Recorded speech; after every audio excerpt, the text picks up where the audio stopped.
How did they figure out what are the x and y coordinates of the points on a unit circle? So let's start with the very first point in quadrant 1, which is the point that happens after the 30-degree line. So, a couple of things to remember about this line or about the unit circle is that the radius of this unit circle is 1, and that to get to the x and the y of this point, we would have to go left for an amount of x and then up for an amount of y. So this side is the x and this side is the y coordinate. Now, if we blow this up and look at our first quadrant function here, let's fill in our 30, 60, 90 triangle because this is a 30, 60, 90 triangle if this is 30 degrees. So how does the 30 to 60, 90 triangle get filled out? Well, the opposite of the 30 is a 1, the hypotenuse is a 2, and the adjacent side is a square root of 3.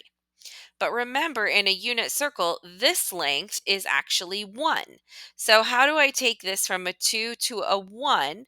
Well, I'm going to divide this side by 2. But since a triangle is proportional, if I divide this side by the hypotenuse by 2, I have to divide every side by 2. That gives me my hypotenuse of 1, which brings me on the unit circle, and it gives me the correct proportions for my x and my y.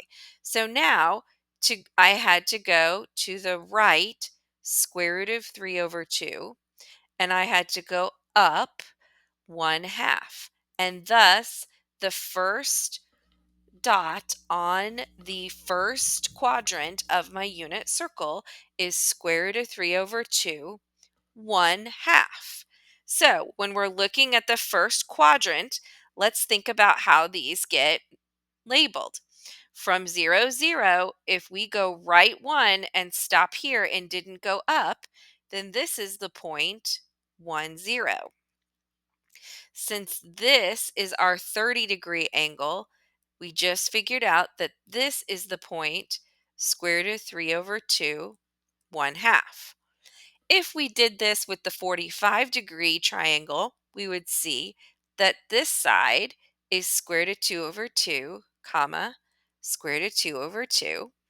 And we would see that this angle is an x of 1/2 square root of 3 over 2 because again, it is based on the 30, 60, 90 triangle, but this time the 60 is sitting in the middle. Finally, to go from 0, 0 to this point, I would not go left or right at all, and I would go up 1. So this has an xy coordinate of x is 0, y is 1. And this represents the first 5 points that you need to know on the unit circle.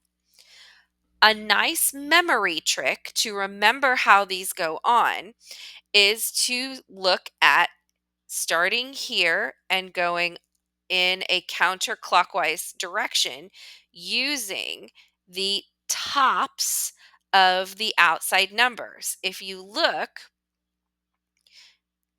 it starts at a 0 because 0 is the same as, say, 0 over 2. The top of the next number over 2 is a 1. The top of the next number over 2 is a square root of 2. The top of the next number over 2 is a square root of 3.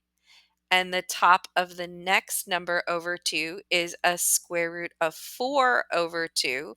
Because what is the square root of 4? 2.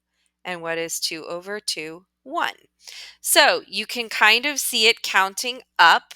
If you can remember the north, south, east, west from just it's a unit circle, then the tops, as you go up on the outside, go 1, 2, 3. And they're all square rooted since the square root of 1 is in fact